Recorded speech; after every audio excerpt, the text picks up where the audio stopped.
Hello, my dear students. I am Prerna, your home science mentor. I welcome you all my YouTube channel, Home Science Junction. और चलिए student, आज की class में आप लोगों को मैं कराने वाली हूँ DSSB जो आपका 2018 वाला क्वेश्चन पेपर है उसका आपको सेकंड पार्ट में आप लोगों के लिए लेकर आई हूँ, जहाँ पे आप लोगों को मैं क्वेश्चंस की डिटेल एक्सप्लेनेशन दूंगी। स्टूडेंट्स, हम लोगों ने फर्स्ट वीडियो में क्वेश्चन नंबर 1 से क्वेश्चन नंबर 24 तक के क्वेश्चंस किए थे। आज की इस क्लास में स्टूडेंट हम लोग आगे के 24 क्वेश्चंस करने वाले हैं एंड आई होप आपको ये क्लास अच्छी लगेगी। अगर आपको ये सेशन अच्छा लगे तो सेशन को लाइक शेयर कीजिएगा, बेल आइकन को प्रेस कर लीजिएगा, जिससे जो भी मेरी अपकमिंग क्लासेस की नोटिफिकेशन रहे वो आप लोगों को टाइमली मिलती रहे। स्टूडेंट्स, साथ ही साथ आप लोग मुझे इंस्टाग्राम पे भी फॉलो कर सकते हैं।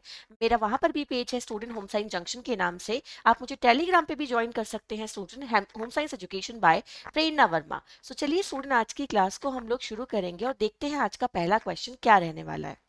चलिए स्टूडेंट, पहला क्वेश्चन देखते हैं। क्वेश्चन आपके सामने है, the tongue in journal actually inflame. Question ध्यान से देखिए student, the tongue in journal actually inflamed is called. Question आपके सामने है कि जो आपकी जीभ होती है, जब स्टूडेंट उसमें कुछ थोड़े समय के लिए उसमें इन्फ्लेमेशन होने लगती है, उसमें जलन या सूजन होने लगती है, वो कंडीशन क्या कहलाती है। सो स्टूडेंट, क्वेश्चन का आंसर यहाँ पे क्या बनेगा? क्वेश्चन का आंसर जाएगा ग्लोसाइटिस। वो क्या कहलाती है स्टूडेंट? ग्लोसाइटिस कहलाती है। यानी कि वो कंडीशन जब आपकी जो जीभ होती है उसमें इन्फ्लेमेशन होने लगती है, वो सूज जाती है, वो आपको बर्निंग सेंसेशन होने लगती है, वो रेड कलर की हो जाती है, इस सिचुएशन को हम ग्लोसाइटिस कहते हैं। ठीक है, आगे नेक्स्ट क्वेश्चन देखिएगा। क्वेश्चन सेम जैसे आप लोगों को कल कराए थे, पहले इंग्लिश में फिर हिंदी में, उसी तरह से आज मैं आप लोगों को कराऊंगी। नेक्स्ट क्वेश्चन देखिए स्टूडेंट्स, आप लोगों के सामने है। क्वेश्चन है, thyroid and parathyroid hormone maintain the concentration of in blood. जो आपके थायराइड हार्मोन होते हैं, पैराथायराइड हार्मोन होते हैं स्टूडेंट, वो आपके रक्त में किस चीज के कंसंट्रेशंस को मेंटेन रखते हैं। रक्त की बात यहाँ पे चल रही है स्टूडेंट। आप लोगों को पता है कि ये जो दोनों हार्मोन हैं ये कहाँ से सिक्रीट होते हैं? ये आपकी थायराइड ग्लैंड से सिक्रीट होते हैं। यहाँ पे स्टूडेंट क्वेश्चन का आंसर बनेगा कैल्शियम। ठीक है, जो आपके थायराइड एंड पैराथायराइड हार्मोन होते हैं, ये आपके ब्लड में स्टूडेंट जो कैल्शियम का कंसंट्रेशन होता है उसको मेंटेन रखते हैं। आइए नेक्स्ट क्वेश्चन देखते हैं, आप लोगों के सामने है। Which one of the following is not a naturally formed carbohydrate? आपको बताना है स्टूडेंट्स, इनमें से कौन सी ऐसी कार्बोहाइड्रेट है जो कि प्रकृति में मुक्त रूप में उपलब्ध नहीं होती है। तो देखिए स्टूडेंट, अगर मैं आपको यहाँ पे बाकी ऑप्शंस के बारे में बताऊं तो स्टार्च जो होता है स्टूडेंट्स, वो आपको किन से मिल जाता है? जितने भी आपके कॉम्प्लेक्स कार्बोहाइड्रेट के सोर्स होते हैं, ठीक है ना, जितनी भी चीजें कॉम्प्लेक्स कार्बोहाइड्रेट का सोर्स होती हैं, जैसे आपका व्हीट हो गया, है ना, आपके क्या हो गए स्टूडेंट, राइस हो गए, है ना, इन सभी में आपको क्या मिल जाता है स्टूडेंट? आपको आपको स्टार्च फॉर्म में कार्बोहाइड्रेट मिलता है। ठीक है, उसी तरह से ग्लूकोज आपको मिल जाती है स्टूडेंट फ्री फॉर्म में। आप लोगों को लैक्टोज मिल जाती है मिल्क की फॉर्म में। ठीक है, सो स्टूडेंट ये सब आपको फ्री फॉर्म में मिलती हैं। जो फ्री फॉर्म में नहीं मिलती वो कौन सी होती है स्टूडेंट? क्योंकि नहीं वाला आंसर आपके क्वेश्चन में पूछा है, तो आपको बताना है पैक्टिन। अगर आप पैक्टिन की बात करते हैं स्टूडेंट्स, तो इसका जो मॉलिक्यूलर वेट होता है वो काफी हाई होता है। ठीक है, इसका जो मॉलिक्यूलर वेट है स्टूडेंट्स बहुत ज्यादा हाई होता है।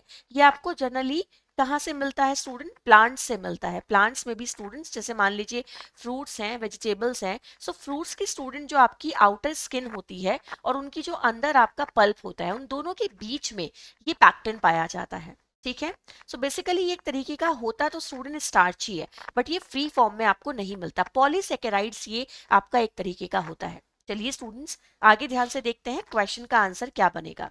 क्वेश्चन है, the ability to keep the body temperature within certain limits despite changes in the external environment is called. Question ध्यान से देख लीजिए, द ability to keep the body टेम्परेचर within certain limits despite changes in the external environment is called। आप जब अपने क्या करते हैं स्टूडेंट, आपकी बॉडी टेम्परेचर को जब आप एक क्या करते हैं, सेट करके रखते हैं, ठीक है, इन्वायरमेंटल कंडीशंस में, वो भी एक्सटर्नल इन्वायरमेंटल कंडीशंस में जब चेंजेस होते रहते हैं तभी भी, तो वो चीज क्या कहलाती है स्टूडेंट? आपकी थर्मो रेगुलेशन कहलाती है। ध्यान से देख लीजिएगा, क्वेश्चन का आंसर बनेगा स्टूडेंट थर्मो रेगुलेशन। अभी आप क्वेश्चन को जब हिंदी में समझेंगे तो आपको और अच्छे से चीजें क्लियर हो जाएंगी। ठीक है। यहाँ पे स्टूडेंट मेटाबॉलिज्म है। मेटाबॉलिज्म को आप सभी लोग जानते हैं क्या होता है, जो हमारी बॉडी में जितनी भी तरह की केमिकल रिएक्शंस होती हैं वो सब मेटाबॉलिक एक्टिविटी होती हैं। हाइड्रोलिसिस क्या होता है स्टूडेंट्स, हमारी बॉडी में जब कोई ऐसी रिएक्शन हो रही है जहाँ पे जल की उपस्थिति में हो रही है और जल की उपस्थिति में ही अपघटन हो रहा है, वो स्थिति क्या कहलाती है स्टूडेंट, हाइड्रोलिसिस कहलाती है, जहाँ पे पानी जो है वो क्या होता है स्टूडेंट, पानी के मॉलिक्यूल रिलीज होते हैं। ठीक है, आगे नेक्स्ट देखिए स्टूडेंट, आपके सामने क्वेश्चन है, which of the following is the richest source of retinol. आपको बताना है इन सभी में से रेटिनॉल सबसे ज्यादा मात्रा में किस में पाया जाता है। तो स्टूडेंट मैं आप लोगों को बता दूं कि जो रेटिनॉल होता है वो विटामिन ए का सोर्स होता है, एक तरीके से विटामिन ए की एक फॉर्म होती है जिसको आप रेटिनॉल भी कहते हैं। तो विटामिन ए स्टूडेंट जब आप लोगों को प्लांट सोर्सेज से मिलता है तो वो कैरोटीन की फॉर्म में मिलता है, एंड जब वो एनिमल सोर्सेज से मिलता है तब वो रेटिनॉल की फॉर्म में मिलता है। क्वेश्चन का आंसर बनेगा फिश लीवर ऑयल। ठीक है, आगे ध्यान से देखिएगा स्टूडेंट, क्वेश्चन आपके सामने है, riboflavin molecule is a heterocyclic ring of and nitrogen atoms. पहली बात स्टूडेंट, जो राइबोफ्लेविन है आप लोग जानते हैं क्या होता है स्टूडेंट, ये राइबोफ्लेविन आपका विटामिन B2 होता है। ठीक है, दूसरी बात स्टूडेंट आपको बताना है, जो हेटेरोसाइक्लिक रिंग होती है उसमें नाइट्रोजन के साथ में दूसरा आपका कौन सा एलिमेंट होता है। तो मैं आपको बता दूं स्टूडेंट कि जो आपकी ये हेटेरोसाइक्लिक रिंग है ये किससे कनेक्टेड है स्टूडेंट, ये आपकी ऑर्गेनिक केमिस्ट्री से रिलेटेड है।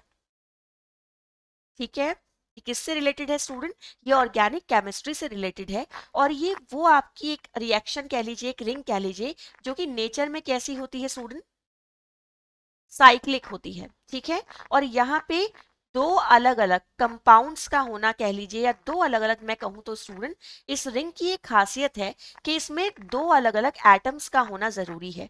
तो क्वेश्चन का आंसर बनेगा कार्बन। ठीक है, एक हो जाएगा आप लोगों का स्टूडेंट यहाँ पे कार्बन और दूसरा है नाइट्रोजन, ये आपका सही आंसर हो जाएगा। ठीक है, आगे इन क्वेश्चंस को हिंदी में देख लेते हैं स्टूडेंट्स, एक बार अच्छे से देखिएगा। क्वेश्चन है, जीभ सामान्यतः गंभीर रूप से संदीप्त हो जाती है, वो स्थिति क्या कहलाती है। वो स्थिति स्टूडेंट आपकी ग्लोसिटिस कहलाती है। ठीक है, नेक्स्ट क्वेश्चन ध्यान से देखिएगा, थायराइड और पैराथायराइड हार्मोन रक्त में की सांद्रता को बनाकर रखते हैं, किसकी सांद्रता को स्टूडेंट, कैल्शियम की सांद्रता को। ठीक है, नेक्स्ट क्वेश्चन आपके सामने है, निम्नलिखित में से कौन सा एक प्राकृतिक रूप से निर्मित कार्बोहाइड्रेट नहीं है। क्वेश्चन का आंसर जाएगा स्टार्च। नेक्स्ट क्वेश्चन देखिए स्टूडेंट्स, क्वेश्चन आपके सामने है, बाहरी वातावरण में बदलाव के बावजूद शरीर के तापमान को एक निश्चित सीमा में बनाए रखने की क्षमता क्या कहलाती है। सो ये क्या कहलाती है स्टूडेंट, ये क्षमता कहलाती है ताप नियमन। नेक्स्ट क्वेश्चन देखिए, निम्नलिखित में से कौन सा रेटिनॉल का उत्तम स्रोत है। क्वेश्चन का आंसर क्या जाएगा स्टूडेंट, मछली युक्त आपका जो मछली जो होती है स्टूडेंट, मछली वाला जो यकृत का तेल है स्टूडेंट्स, वो आप लोगों का यहाँ पे सही आंसर हो जाएगा। ठीक है, यानी कि मछली के यकृत का तेल स्टूडेंट यहाँ पर आपका सही आंसर हो जाएगा। आइए नेक्स्ट क्वेश्चन की तरफ बढ़ते हैं, क्वेश्चन आपका देखते हैं स्टूडेंट्स क्या रहने वाला है। ठीक है, क्वेश्चन है, राइबोफ्लेविन अणु और नाइट्रोजन अणुओं का एक विषम चक्रीय विलय क्या होता है स्टूडेंट। सो कार्बन आपका यहाँ पे सही आंसर हो जाएगा। आइए आगे के क्वेश्चन देखते हैं। नेक्स्ट क्वेश्चन आप लोगों के सामने है, जो ग्वाइटर कंडीशन होती है स्टूडेंट्स, वो कंडीशन आपकी बॉडी में किससे रिलेटेड होती है, आयोडीन की कमी से होती है। जब आपके शरीर में आयोडीन की मात्रा कम हो जाती है, जो कि एक मिनरल है, तब जो स्थिति होती है स्टूडेंट वो आपकी ग्वाइटर होती है। इसको गलघोटू के नाम से भी जाना जाता है। ये आपके यहाँ पे गर्दन में होती है स्टूडेंट, ज्यादातर वुमेन्स में देखी जाती है। और जो आपकी थायराइड ग्लैंड है स्टूडेंट, उसमें यहाँ पे स्वेलिंग आ जाती है, कुछ भी निगलने में बोलने में आपको बहुत ज्यादा परेशानी होती है, क्योंकि प्रेशर पड़ता है जिसकी वजह से स्टूडेंट आपको निगलने में भी दिक्कत होती है और बोलने में भी समस्या होती है। ठीक है, नेक्स्ट क्वेश्चन देखिएगा, which one of the following contains carbon, hydrogen, oxygen and nitrogen. इनमें से स्टूडेंट कौन ऐसा है जिसमें कार्बन भी पाया जाता है, हाइड्रोजन भी पाया जाता है, ऑक्सीजन भी पाई जाती है और नाइट्रोजन भी पाया जाता है। क्वेश्चन का आंसर क्या बनेगा स्टूडेंट, यहाँ पे अगर आप इस क्वेश्चन को देखेंगे, so carbon, hydrogen, oxygen and nitrogen ये कहाँ पाया जाता है स्टूडेंट, प्रोटीन में पाया जाता है। आइए नेक्स्ट क्वेश्चन देखते हैं, क्वेश्चन आप लोगों के सामने है। क्वेश्चन है students, the main energy food sources are. आपको बताना है कि भोजन में ऊर्जा के मुख्य स्रोत कौन होते हैं। ठीक है। सो हमारे भोजन में स्टूडेंट जो ज्यादातर हमें एनर्जी मिलती है वो किसकी वजह से मिलती है स्टूडेंट? कार्बोहाइड्रेट एंड फैट की वजह से मिलती है। ये दोनों हमें एनर्जी देते हैं। प्रोटीन हमारी जो बॉडी बिल्डिंग है उसके लिए रिस्पॉन्सिबल होता है। ठीक है, आगे ध्यान से देखिएगा। नेक्स्ट क्वेश्चन आपके सामने है, in a balance diet approximately of total calories come from carbohydrate sources. आपकी जो डाइट होती है स्टूडेंट, अगर उस डाइट को मैं बैलेंस डाइट कहूँ तो उस डाइट में कितने परसेंट स्टूडेंट जो आपकी कैलोरीज है वो कार्बोहाइड्रेट से मिलनी चाहिए? क्वेश्चन का आंसर बनेगा ऑप्शन नंबर सी, यानी कि स्टूडेंट यहाँ आंसर हो जाएगा 60 to 70%। ठीक है, नेक्स्ट क्वेश्चन देखिए आप लोगों के सामने है, WHO स्टैंड्स फॉर, जो WHO है उसकी फुल फॉर्म क्या है स्टूडेंट्स? तो WHO की फुल फॉर्म क्या है स्टूडेंट्स? आप लोगों की वर्ल्ड हेल्थ ऑर्गेनाइजेशन। ठीक है, एक ऐसी संस्था जो कि आपकी क्या है स्टूडेंट? वर्ल्ड है, यानी कि विश्वव्यापी है ना, वर्ल्ड हेल्थ ऑर्गेनाइजेशन। विश्वव्यापी स्टूडेंट्स आपकी एक संगठन है, एक संस्था है जो कि काम करती है हेल्थ प्रमोशन के लिए। हेल्थ से रिलेटेड आपके जितने भी डायमेंशंस हैं, जितने भी एस्पेक्ट्स हैं, उन पे ये काम करती है। नेक्स्ट क्वेश्चन देखिए स्टूडेंट्स, आप लोगों के सामने है। क्वेश्चन है, for dietary fibre is the richest source. आपको बताना है डाइटरी फाइबर इनमें से किस चीज में सबसे ज्यादा मात्रा में होता है, यानी कि रेशे इनमें से किस भोज्य पदार्थ में सबसे ज्यादा मात्रा में होते हैं? क्वेश्चन का आंसर बनेगा ब्रान। ठीक है, जो आपकी ऊपर वाली लेयर होती है अनाजों की, उन सभी में स्टूडेंट आपको क्या मिलता है? फाइबर बहुत ज्यादा मात्रा में मिलता है। नेक्स्ट क्वेश्चन देखिएगा, the deficiency of essential fatty acid is known as. आपको बताना है कि जो एसेंशियल फैटी एसिड की कमी से होने वाली बीमारी है वो कौन सी है? तो स्टूडेंट क्वेश्चन का आंसर जाएगा आप लोगों का ऑप्शन नंबर 1, जिसे हम कहेंगे फीनोडर्मा। जो फ्रीनोडर्मा है स्टूडेंट, इसको किस नाम से भी जाना जाता है? इसको ध्यान से देख लीजिएगा स्टूडेंट्स, इसको हम जानते हैं आपकी टोड स्किन के नाम से भी। ठीक है, ये स्किन की एक प्रॉब्लम होती है स्टूडेंट, मैं आप लोगों को बता दूं, जब आपका जो गट है, ठीक है ना, इंटेस्टाइन आपकी एब्जॉर्ब नहीं कर पाती आपके एसेंशियल फैटी एसिड को, तब आपकी ये समस्या होती है जिसे फ्रीनोडर्मा कहते हैं। त्वचा की समस्या है, छोटे छोटे छोटे छोटे दाने हो जाते हैं आपकी स्किन पे।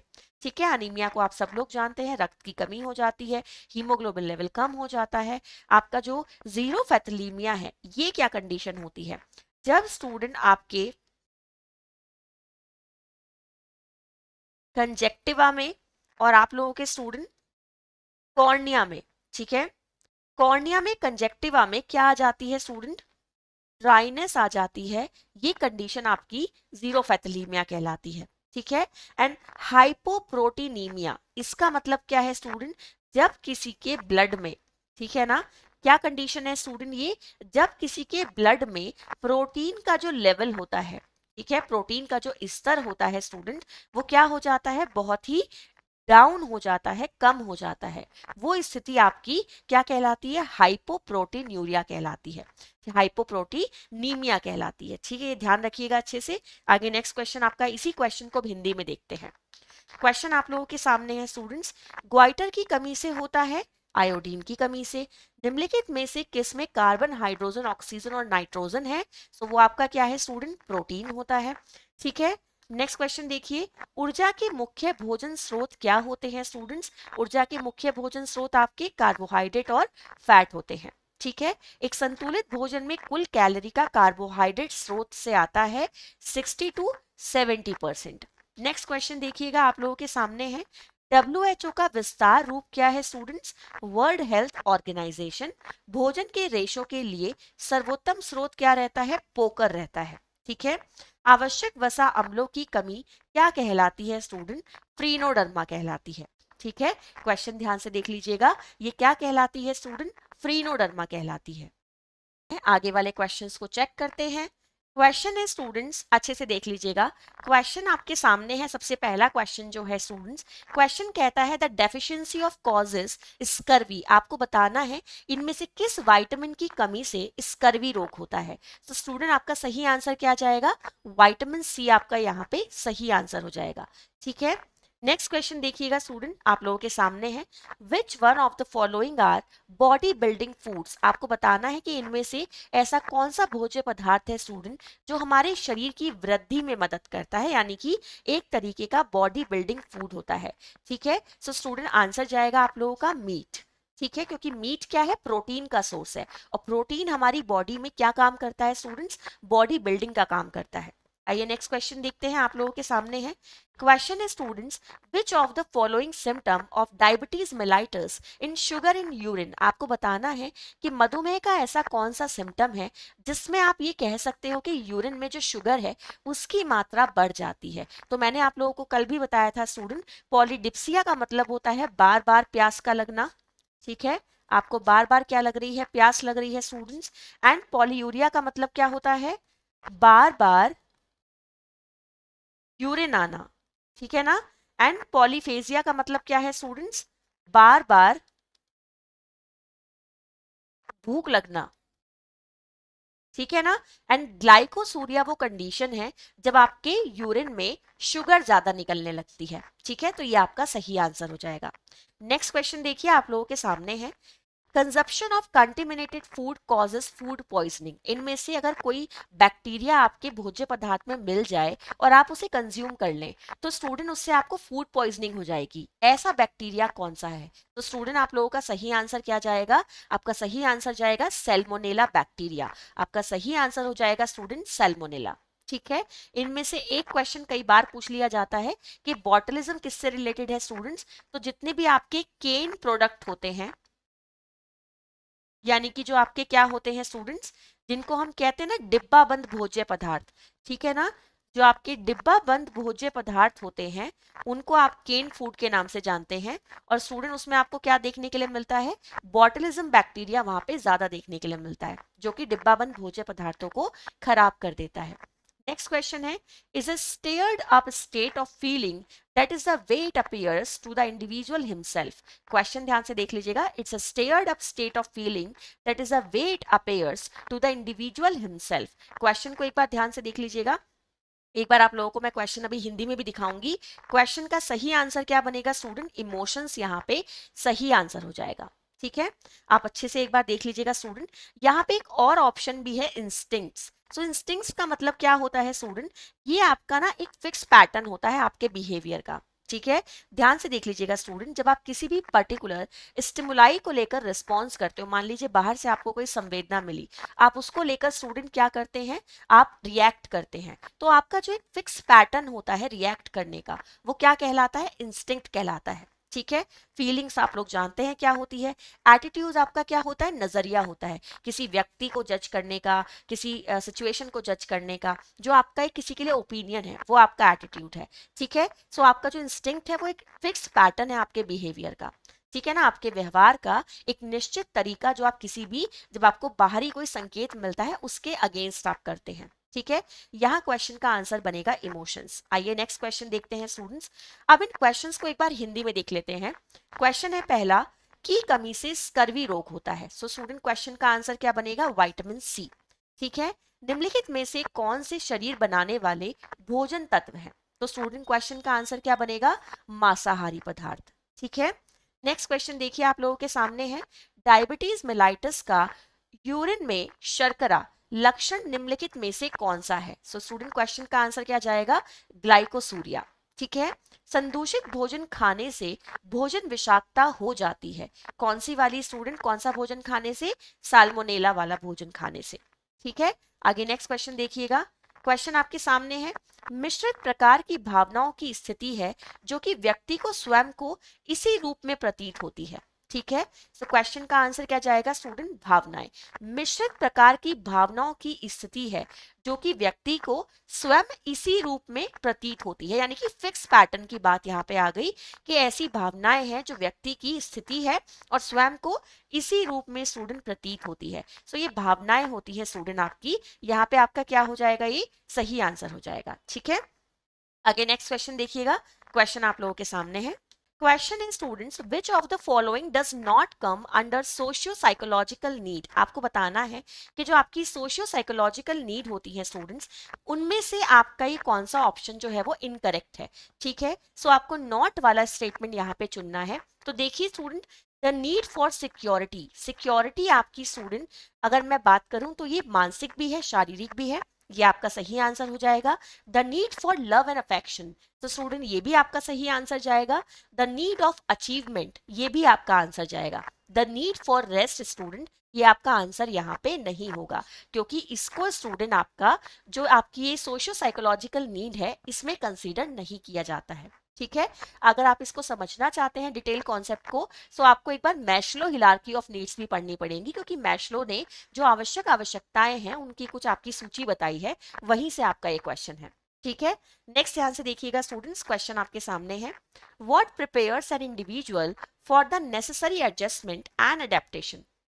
इनमें से ऐसा क्या है स्टूडेंट जो एक पर्सन को किसी भी नेसेसरी एडजस्टमेंट को अडेप्ट करने में और उसमें एडजस्ट करने के लिए क्या करता है, तैयार करता है। What prepares an individual for the necessary adjustment and आपका अडेप्टेशन। तो perception, attitude, learning and personality, इनमें से क्या ऐसा है स्टूडेंट जो एक पर्सन को तैयार करेगा जिससे वो क्या कर सके, किसी भी सिचुएशन में एडजस्ट कर सके और अडेप्ट कर सके, उसको ग्रहण कर सके। क्वेश्चन का आंसर बनेगा स्टूडेंट यहाँ पे लर्निंग। ठीक है, नेक्स्ट क्वेश्चन देखिए आपके सामने है, there is an instinct of during as emotional distress. आपको बताना है इनमें से वो सिचुएशन कौन सी है जो कि इमोशनल डिस्ट्रेस से कनेक्टेड है। क्वेश्चन का आंसर क्या जाएगा स्टूडेंट, रिपल्शन आप लोगों का यहाँ पे सही आंसर हो जाएगा। ठीक है, अब क्यूरियोसिटी को आप लोग जानते हैं, जिज्ञासा होती है। ठीक है स्टूडेंट्स, यहाँ पे क्या लिखा है आप लोगों का, एक्सेप। सो एक्सकेप का मतलब क्या होता है स्टूडेंट, एक्सकेप का मतलब होता है कि जब आपको कोई भी ना एक्सेप्ट नहीं कर रहा, आपको कोई भी नोटिस नहीं कर रहा, आप बिल्कुल इग्नोर किए जा रहे हो, ठीक है ना, आपको कोई भी बिल्कुल सीरियसली नहीं ले रहा है, जो वो कंडीशन है वो आपकी वो ये वाली होती है। ठीक है, अपील का मतलब क्या है, जब आप किसी से बहुत ही तहे दिल से कोई रिक्वेस्ट करते हैं, एक हम्बल रिक्वेस्ट, वो क्या कहलाती है स्टूडेंट, एक सीरियस रिक्वेस्ट क्या कहलाती है, अपील कहलाती है। ठीक है, क्वेश्चन का आंसर बनेगा रिपल्शन। ये स्थिति कौन सी है स्टूडेंट, ये स्थिति है आपकी घृणा वाली, ये स्थिति है स्टूडेंट आपकी अरुचि वाली। ठीक है, आगे नेक्स्ट क्वेश्चन देखिएगा, क्वेश्चन आपके सामने है, the model mostly use for teaching elevation in geography is. आपको बताना है कि ज्योग्राफी की जब हम टीचिंग करते हैं उसमें एलिवेशंस की बात करते हैं, तो कौन सा आपका मॉडल सबसे ज्यादा यूज होता है, ये आप लोगों का क्वेश्चन है। क्वेश्चन का आंसर बनेगा स्टूडेंट स्केल मॉडल। जो स्केल मॉडल होता है उसका हम सबसे ज्यादा इस्तेमाल करते हैं। ज्योग्राफी में कभी भी वर्किंग मॉडल का इस्तेमाल नहीं होगा स्टूडेंट, ज्यादातर साइंस में इस्तेमाल होता है वर्किंग मॉडल का, या फिर बायोलॉजी में होता है। सिंप्लीफाइड मॉडल आपके एक्चुअल में जो बिल्कुल सिंपल है वो मॉडल हो गए, सो उनका भी हम यहाँ पे यूज नहीं करेंगे, रिलीफ मॉडल का भी यूज नहीं करेंगे। सही आंसर जाएगा स्केल मॉडल। ठीक है, नेक्स्ट क्वेश्चन देखिएगा आप लोगों के सामने है, is a bold illustration with little or no writing. आपकी ऐसी कौन सी चीज है स्टूडेंट जहाँ पे लिखी हुई चीजें बहुत कम होती हैं, बट आपकी एक पिक्चर होती है जो कि खुद में एक्सप्लेन करने वाली होती है। क्वेश्चन का आंसर बनेगा स्टूडेंट पोस्टर, ये आप लोगों का सही आंसर हो जाएगा। आइए इन क्वेश्चंस को एक बार हम लोग देख लेते हैं हिंदी में। चलिए स्टूडेंट्स, हिंदी में देखिएगा एक बार, क्वेश्चन आपके सामने है, निम्नलिखित में से कौन सा सामाजिक मानसिक आवश्यकताओं के अंतर्गत नहीं आता है। सामाजिक मानसिक, क्वेश्चन का आंसर बनेगा आराम की आवश्यकता। ठीक है, क्या एक व्यक्ति को आवश्यक समायोजन और अनुकूलन के लिए तैयार करता है, स्टूडेंट लर्निंग तैयार करती है। ठीक है, नेक्स्ट क्वेश्चन देखिए आपके सामने है, एक भावनात्मक दबाव के दौरान एक ही सहज प्रवृत्ति होती है, वो प्रवृत्ति क्या कहलाती है स्टूडेंट आप लोगों की, रिपल्शन यानी कि प्रतिकर्षण कहलाती है। ठीक है, नेक्स्ट क्वेश्चन देखिए, भूगोल में उन्नयन पढ़ाने के लिए अधिकतम प्रयुक्त मॉडल क्या होता है। पैमाना मॉडल आपका यहाँ पे स्टूडेंट सही आंसर हो जाएगा। ठीक है, थोड़ा या बिना लिखावट वाला एक मोटा दुष्यंत क्या कहलाता है, पोस्टर कहलाता है। तो ये थे स्टूडेंट आज की क्लास के हमारे कुछ क्वेश्चंस जो कि हमने यहाँ पे सॉल्व किए हैं। आई होप आपको ये क्वेश्चन समझ में आए होंगे, इनकी एक्सप्लेनेशन आप लोगों को समझ में आई होगी। क्वेश्चन आज बहुत सिंपल टाइप के हैं, सो ज्यादा डिटेल एक्सप्लेनेशन वाले आपके क्वेश्चन नहीं थे। नेक्स्ट पार्ट आप लोगों के लिए लेकर आऊंगी कल की क्लास में स्टूडेंट, और वहां फिर आपको आगे वाले कुछ क्वेश्चंस मैं कराऊंगी। एंड आई होप आपको ये क्लास बहुत ज्यादा यूजफुल रहेगी, आपके आने वाले एग्जाम में ये क्लास आपकी मदद करेगी। सो बाय स्टूडेंट्स, टेक केयर, फिर से मिलते हैं एक नई क्लास के साथ।